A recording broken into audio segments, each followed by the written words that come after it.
boa noite. Bem-vindos à Casa da Esperança no nosso encontro semanal das quartas-feiras. Nesse momento que estamos todos aqui conectados, gostaríamos de pedir que realmente estivéssemos conectados. Esse formato nos dá a possibilidade, às vezes, de fazer várias coisas ao mesmo tempo. Então, que possamos, nesse momento, deixar tudo o que já fizemos, pensamento do que já fizemos para trás, possamos também deixar de se preocupar com o que faremos amanhã e estar aqui no presente, agora, durante a doutrinária, verdadeiramente conectados, virtualmente e espiritualmente, para ouvirmos as palavras da noite, os ensinamentos do Cristo, os nossos puxões de orelha, as nossas reflexões. E a primeira reflexão vem do Evangelho segundo o Espiritismo, capítulo 11, a lei do amor. O amor resume a doutrina de Jesus toda inteira, visto que esse é o sentimento por excelência, e os sentimentos são os instintos elevados à altura do progresso. Em sua origem, o homem só tem instintos. Quanto mais avançado e corrompido, ele só tem sensações. Quando instruído e depurado, tem sentimentos. E o ponto delicado do sentimento é o amor. Não o amor no sentido vulgar do termo, mas esse sol interior que condensa e reúne em seu ardente foco todas as aspirações e todas as revelações sobre-humanas. A lei do amor substitui a personalidade pela fusão dos seres. Extingue as misérias sociais. Ditoso aquele que, ultrapassando a sua humanidade, ama com amplo amor os seus irmãos em sofrimento. Ditoso aquele que ama, pois não conhece a miséria da alma, nem a do corpo. Tem ligeiros pés e vive como que transportado fora de si mesmo. Quando Jesus pronunciou a divina palavra amor, os povos sobressaltaram-se e os mártires, ébrios de esperança, desceram ao circo. Então, que as palavras do Evangelho fiquem para a nossa reflexão. E hoje nós temos a companheira Joelena dando continuidade ao estudo com o capítulo O Venenoso Antagonista. Boa noite, Joelena. Uma ótima palestra. Boa noite a todos. É mais uma vez uma grata, satisfação, um grato prazer. Uma infinita gratidão, na verdade, do meu coração em estar aqui, juntos, mesmo que virtualmente. Sejam todos sempre muito bem-vindos à Casa da Esperança, onde o nome já diz esperança. Esperança de conhecimento, esperança de aprendizagem, esperança de dias melhores, esperança de transformação, de autotransformação. Meus irmãos, na noite de hoje vamos refletir sobre o capítulo 40 do nosso livro Jesus no Lar, de Ney Lúcio, do Espírito Ney Lúcio, psicografado por Francisco Cândido Xavier. O venenoso antagonista. Diante da noite refrescada de brisas cariciantes, Filipe, de mãos calejadas, falou das angústias que lhe povoavam a alma. Com tanta emotividade e amargura, que aflitivas notas de dor empolgaram a assembleia. Interpelado pelo respeitoso carinho de Pedro, que voltou a tanger o problema das tentações, o mestre contou pausadamente. O Senhor, nosso Pai,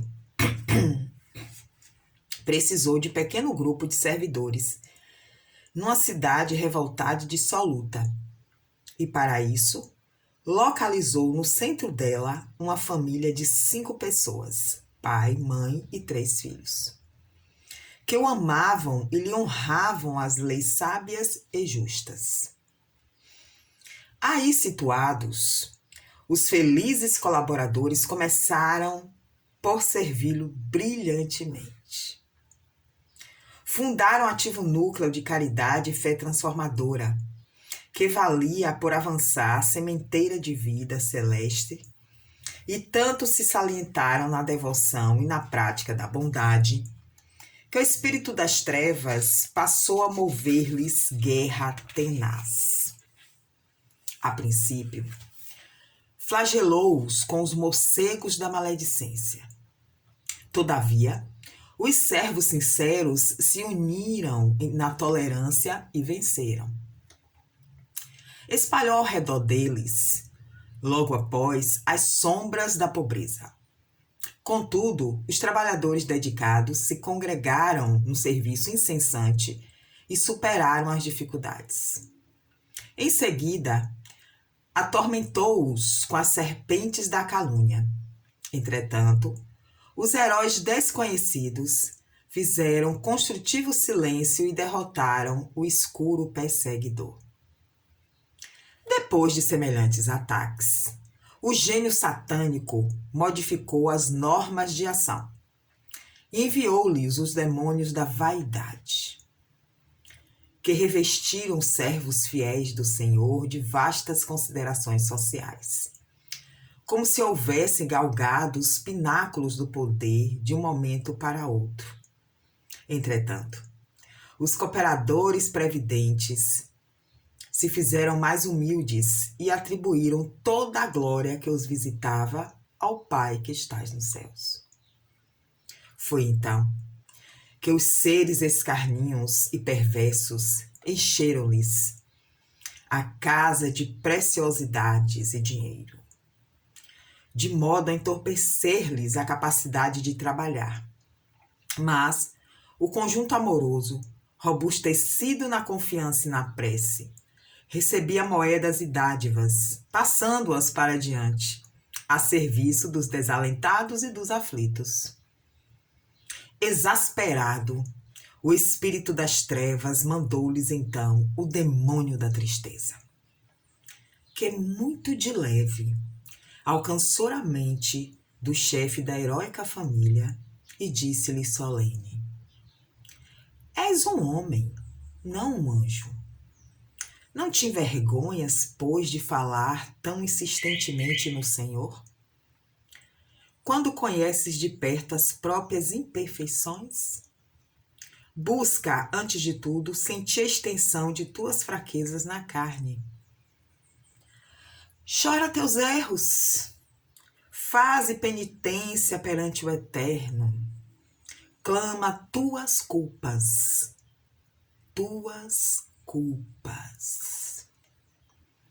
Registrando a advertência, o infeliz alarmou-se.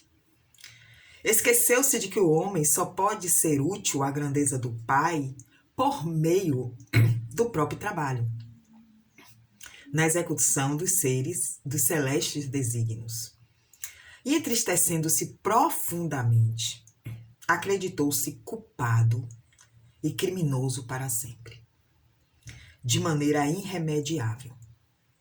Desde o instante em que admitiu a incapacidade de reerguimento, recusou a alimentação do corpo, deitou-se e, decorrido alguns dias, morreu de pesar. Vendo-o desaparecer, sobre compacta onda de lamentações e lágrimas, a esposa seguiu-lhe os passos, oprimida de inominável angústia. E os filhos, dentre de algumas semanas, trilhariam a mesma rota. E assim, o venenoso antagonista venceu os denotados colaboradores da crença e do amor, um a um, sem necessidade de outra arma que não fosse pequena sugestão de tristeza. Interrompeu-se a palavra do mestre por longos instantes, mas nenhum dos presentes ousou intervir no assunto, sentindo assim que os companheiros preferiam guardar silêncio. O divino amigo concluiu expressivamente: enquanto um homem possui recursos para trabalhar e servir com os pés, com as mãos, com o sentimento e com a inteligência, a tristeza destrutiva em torno dele não é mais que a visita ameaçadora do gênio das trevas em sua guerra desventurada e persistente contra a luz. Meus irmãos, quem é o nosso venenoso antagonista? Quem é o meu venenoso antagonista? Eu recordo de Chico Xavier lendo do próprio, né, que psicografou, lendo aqui essa mensagem. Recordo-me em especial de uma situação que inclusive foi relatada no filme de nome Chico Xavier, que conta a história dele, quer dizer, parte, né? Uma parte da história dele. Uma pequena parte. E a qual realmente aconteceu na vida real e eu já havia tido esse conhecimento. Haviam muitas caravanas, né, que saíam daqui de Feira para conhecer Chico lá, né, em Uberaba, em Minas Gerais. Eu recordo que lá no Jesus de Nazaré, Devanice, né, e mais outras pessoas sempre iam. E eu recordo dela trazer essa informação que foi relatada no filme. Numa das caravanas, numa dessas visitas, Chico não estava bem. Para quem conhece a história de Chico, sabe que ele teve vários problemas de saúde, né?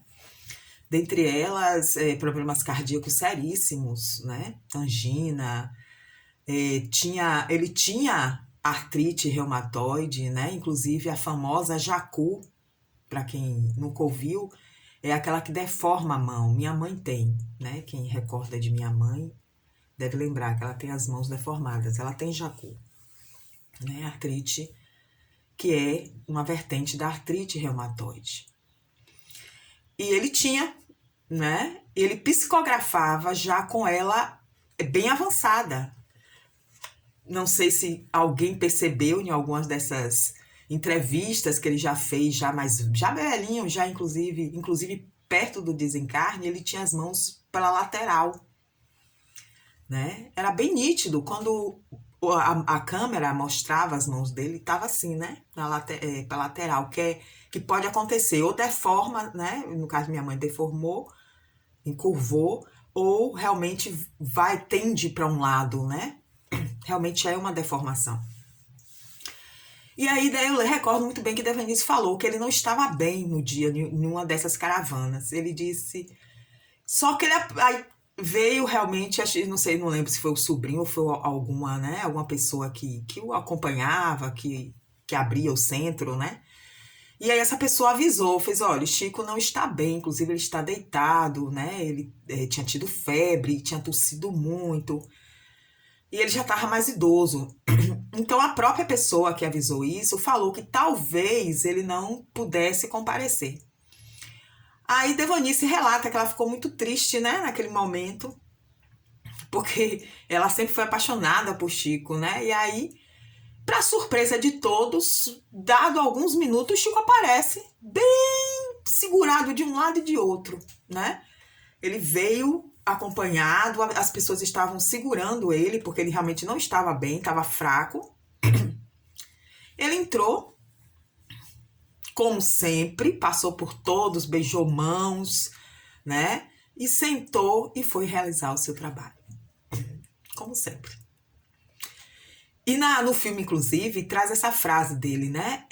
Se eu esperar, quando no filme a moça, né? Uma senhora diz, não, Chico, não vá, você tá doente. Ela faz, fulana, se eu esperar ficar bom para fazer alguma coisa, eu não vou fazer nada nunca. É a consciência. Como está a minha consciência perante o trabalho? O trabalho moral.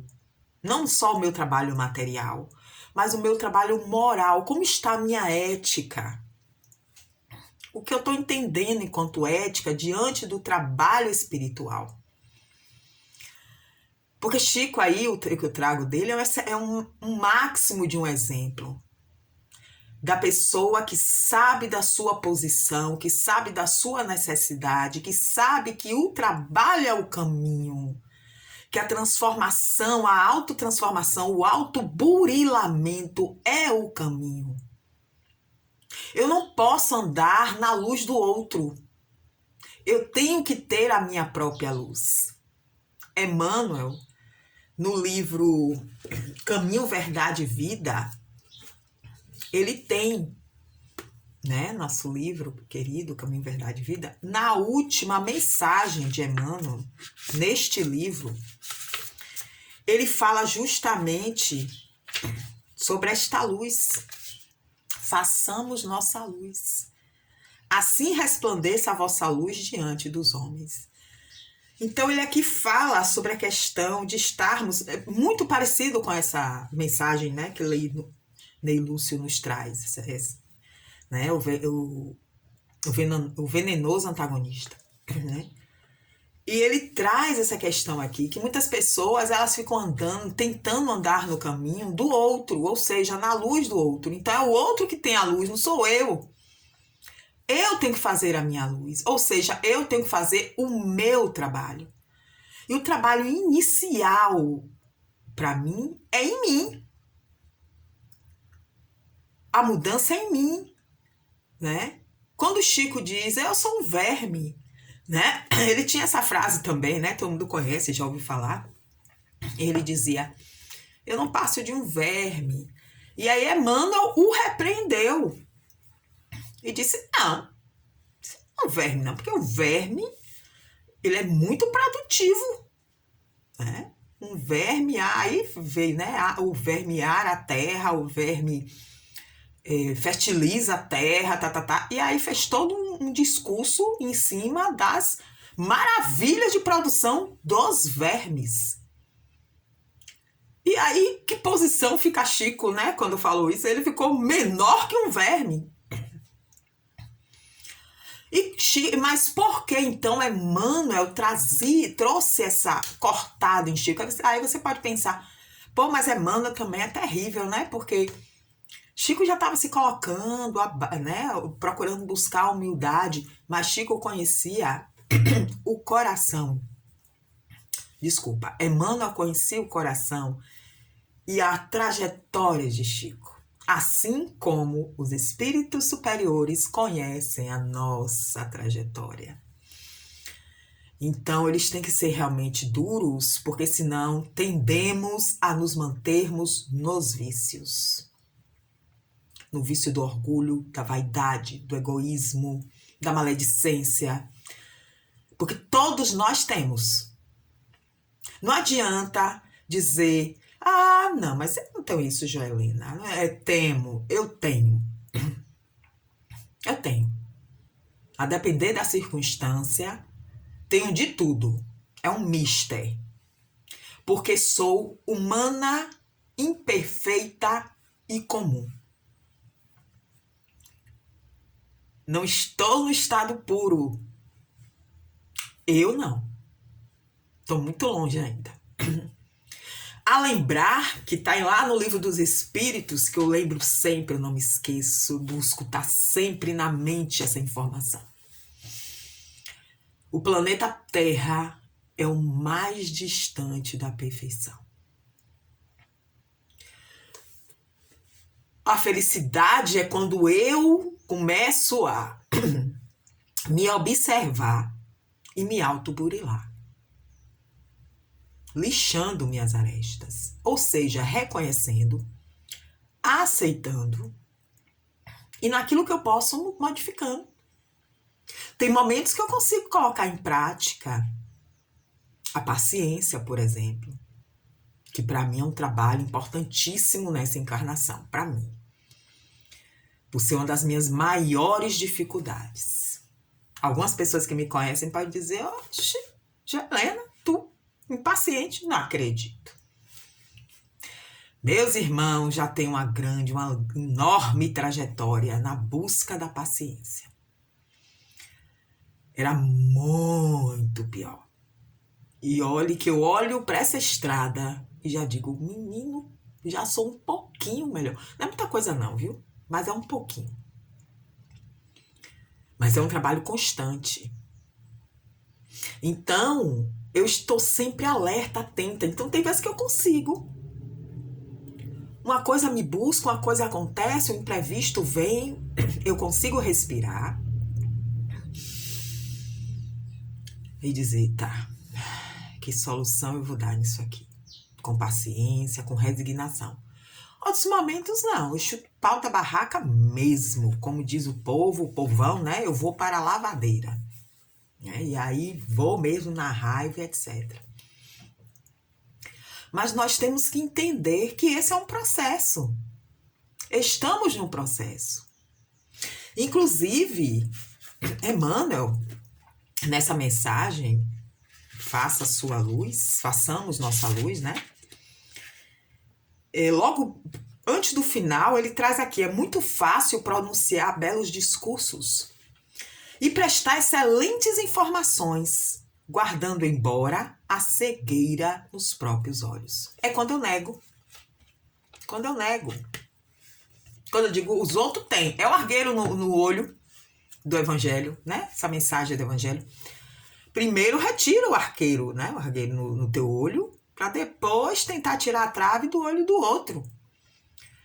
Mas o movimento, falo por mim, inclusive, é tirar a trave do outro, mas largar lá o argueiro no meu, né?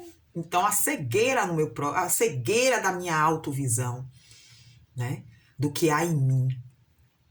Então, essa mensagem, ela traz algo que, justamente, o irmão, a família, é vencida ali pelo orgulho. Porque eles faziam e venciam tudo com resignação. Veja que vieram várias tentações, né? E o Cristo traz aí a necessidade de servidores. Né? Tá logo no início. Procurou uma família, né? E aí encontrou uma família, se procurou servidores. Quer dizer, sempre se está à busca de servidores. Nós somos essas ovelhas, da qual, inclusive, Jesus falou, nenhuma ovelha de nosso Pai se perderá. Né? Então, veja que houve aí uma guerra das trevas, né? Justamente para destruir o trabalho da luz. E aí eles utilizaram da maledicência, da pobreza, da calúnia, da vaidade, da riqueza e, finalmente, da tristeza. Mas a tristeza de quê?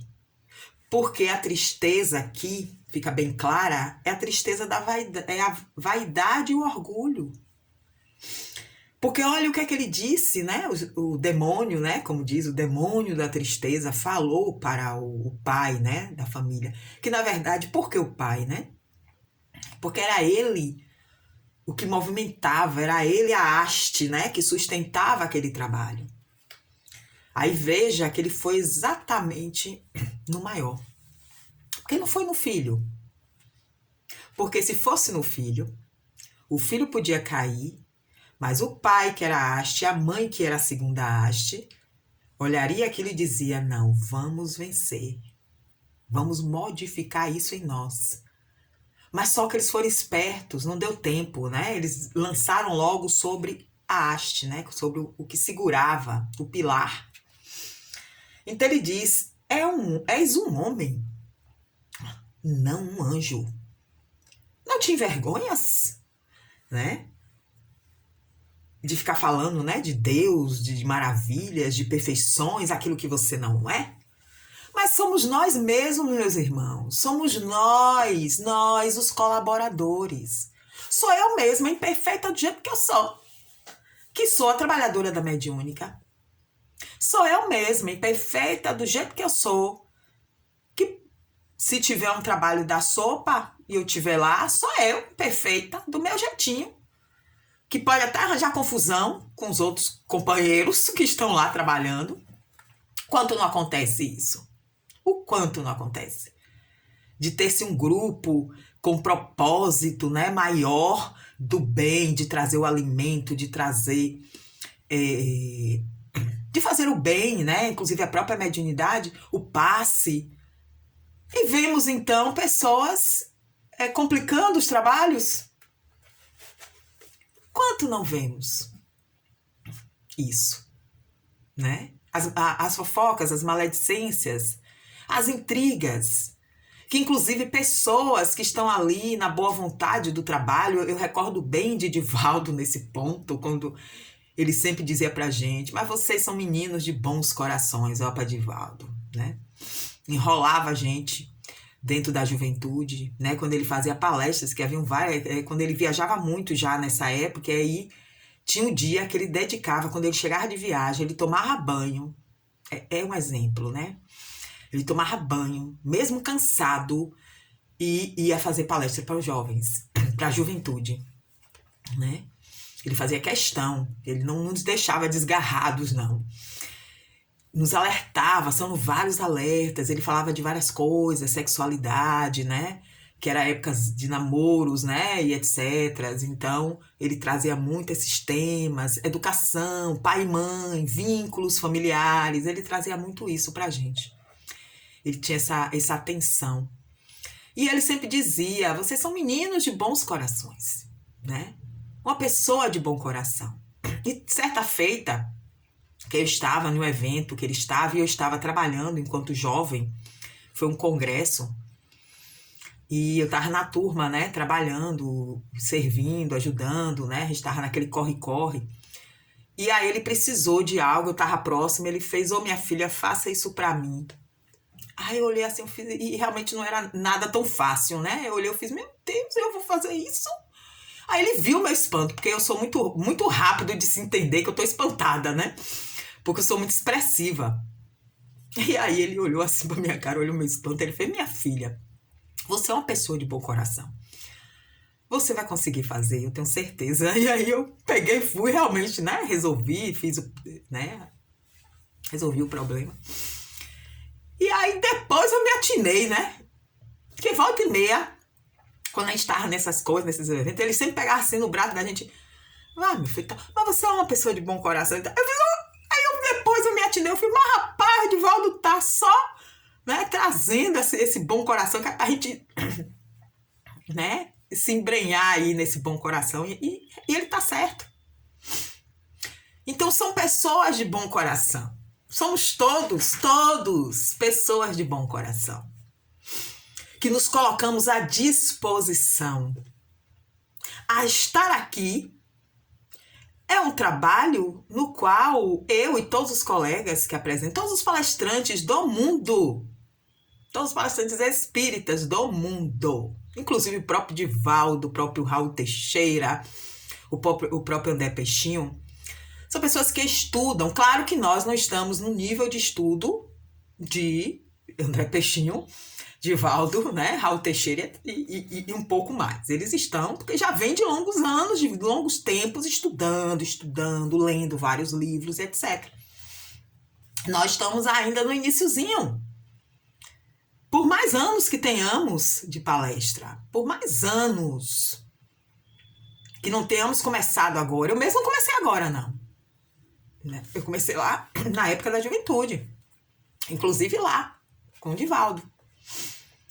Nosso grande incentivador para que a gente estudasse e falasse.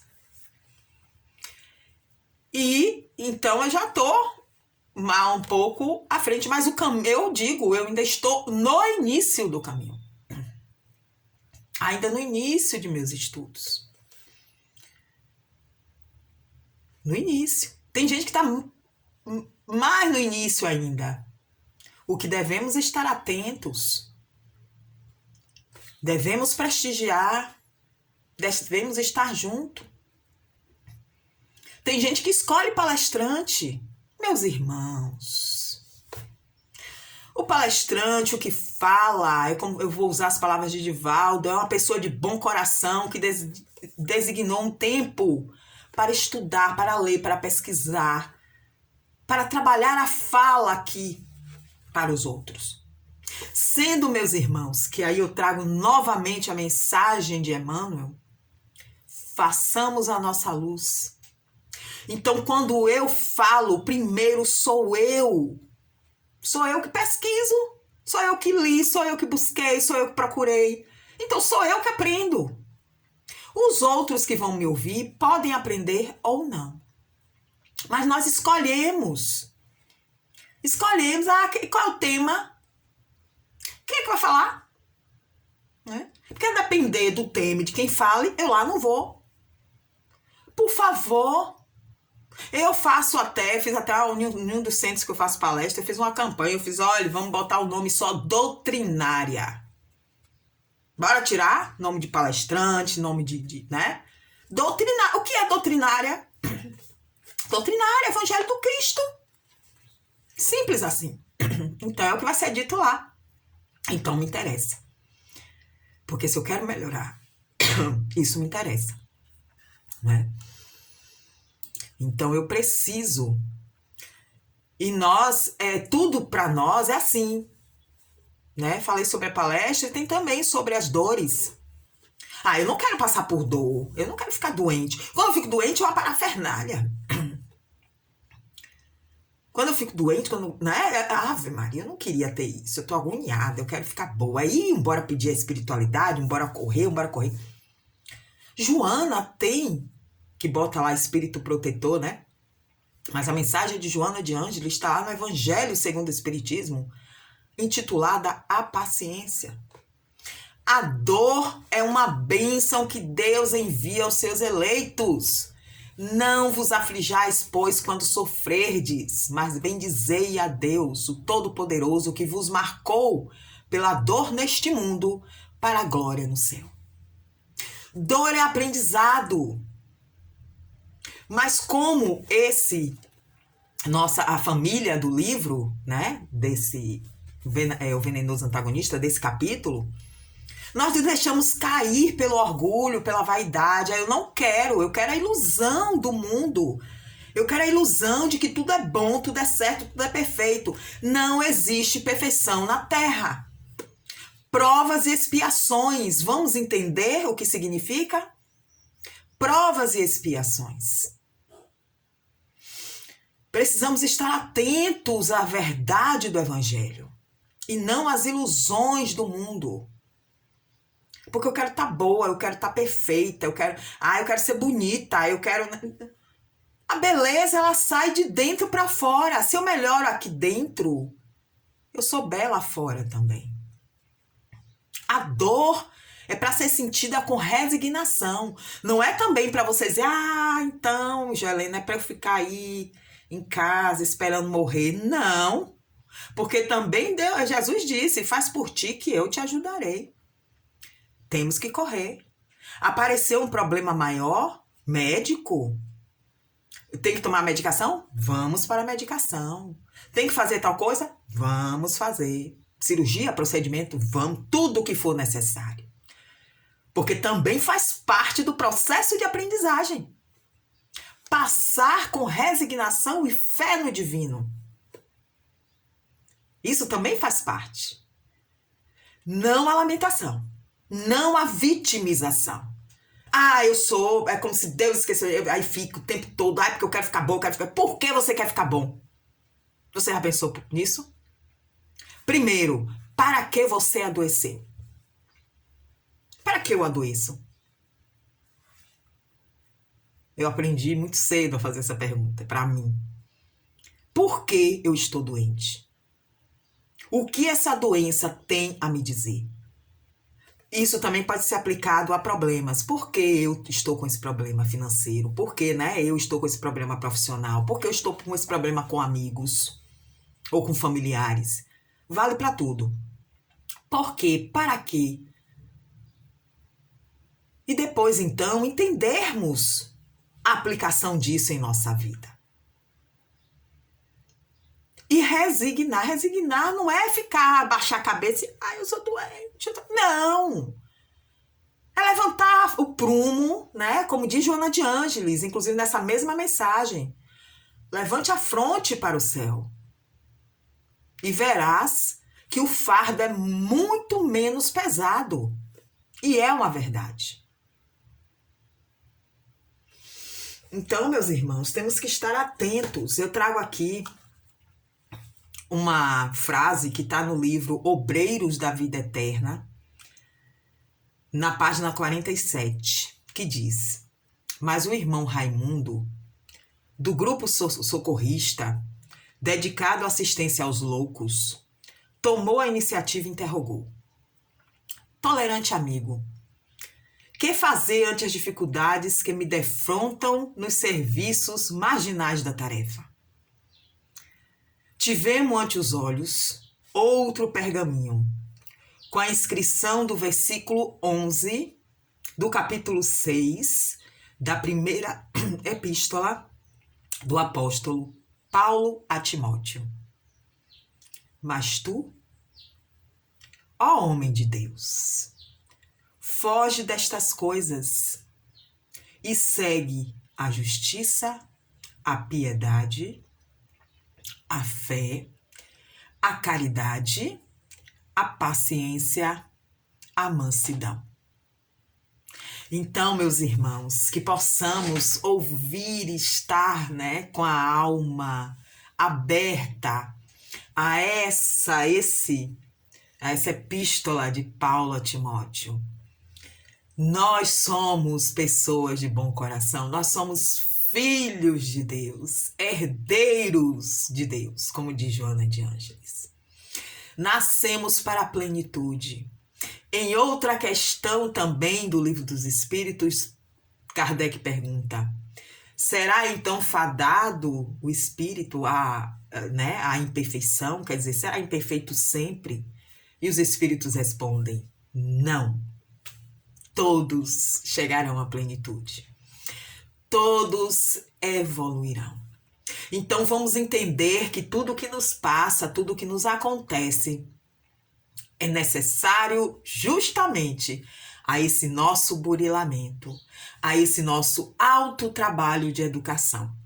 Somos espíritos velhos, somos espíritos tendenciosos e que muitas vezes, como disse Emmanuel, vivemos na cegueira dos próprios olhos. Então vamos abrir bem os nossos olhos, acordar os nossos corações e a nossa consciência, para que então possamos seguir o caminho e seguir essa epístola aí, fugindo das coisas e seguindo a justiça, a piedade, a fé, a caridade, a paciência e a mansidão. Lembrando que Deus é justo e bom sempre. Então ele não desgarra nenhum de seus filhos. E repito, como Jesus falou, nenhuma ovelha de nosso Pai se perderá. E eu tenho certeza das palavras de Jesus. Meus queridos e amados irmãos, que Jesus, em sua infinita misericórdia, envolva cada um de nós, a cada lar aqui presente e aos que também não puderam se fazer presentes. Que Jesus nos envolva com sua luz, com seu amor, com a sua paz. E que possamos, nós, do jeito que somos, permanecermos firmes nos nossos trabalhos. Porque é isso que Jesus espera, que possamos, dentro dos nossos defeitos, dentro das nossas variadas imperfeições e dificuldades, nos mantermos firmes no trabalho do bem, do amor e da luz. Sigamos, meus irmãos. A charrua está pronta, é preciso trabalhar. Um grande abraço fraterno para cada um de vocês. Uma ótima noite, que tenha uma noite de paz, de saúde e de muita luz. Gratidão a todos pela paciência. Nossos agradecimentos a Joelena pelas explanações, pelas colocações e pelos ensinamentos das palavras do Cristo. Gostaríamos de, nesse momento, elevar os nossos corações, o nosso pensamento em fé e em esperança, transformando isso em oração. Senhor, dai-nos a coragem para seguir apesar dos obstáculos. Senhor, dai-nos paciência para compreender aquilo que nos é posto. Traz-nos de volta a felicidade de estarmos vivos, cientes e conscientes do caminho que devemos trilhar. Obrigada, Deus. Obrigada, Jesus. Que nesse momento possamos nos abraçar verdadeiramente, receber cada um de nós um abraço caloroso, emanar esse abraço caloroso e receber as vibrações do passe virtual. Muito obrigada a todos, uma ótima semana e até a próxima quarta. Quanta luz neste ambiente descendo sobre nós, vibrando em nossa mente. Quanta luz, quando assim em prece minha alma cresce aos olhos de Jesus. Quanta luz, quando em oração a voz do Mestre fala aos nossos corações. Quanta luz descendo sobre nós.